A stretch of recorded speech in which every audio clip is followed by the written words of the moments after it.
అధికారం ఉందని అహంకారంతో వైసీపీ ఎమ్మెల్యే ముస్తఫా దుశ్చర్యకు పాల్పడి దొంగల్లాగా మున్సిపల్ అధికారుల సహాయంతో గుంటూరు తూర్పు నియోజకవర్గ 1వ వార్డులో నూతనంగా ఏర్పాటు చేసిన ఎన్టీఆర్ విగ్రహం దిమ్మెను ధ్వంసం చేసి విగ్రహాన్ని ఎత్తుకెళ్లారు. విషయం తెలుసుకున్న గుంటూరు తూర్పు నియోజకవర్గ ఇన్ఛార్జ్ నజీర్ మొహమ్మద్ సంఘటన స్థలానికి వెళ్లి దిమ్మెను పునర్నిర్మించి మళ్లీ అదే ప్రదేశంలో ఎన్టీఆర్ విగ్రహాన్ని ఏర్పాటు చేస్తామని తెలియజేశారు.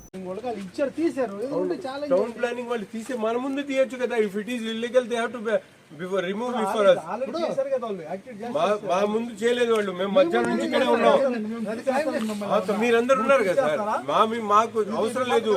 నేను పొద్దున్న చేయొచ్చు కదా అంటున్నా. నేను మేమేం చేయట్లేదు. మేము ఎందుకు తీసుకుంటున్నాం? మీరు ఆపమన్నారు, ఆపి నుంచున్నాం. మేమేం చేస్తున్నాం? మేము ఆపి నుంచున్నాం సార్. మిమ్మల్ని కాదని మేమేం చేయట్లేదు కదా. నేను అసలు మీరేం చెప్తే అది చేస్తాం సార్. నాకు చిన్న ఏంటంటే బొమ్మ తీసుకుని ఇప్పుడు పబ్లిక్ లో ఇంతమందిలో మేము మాట్లాడాము.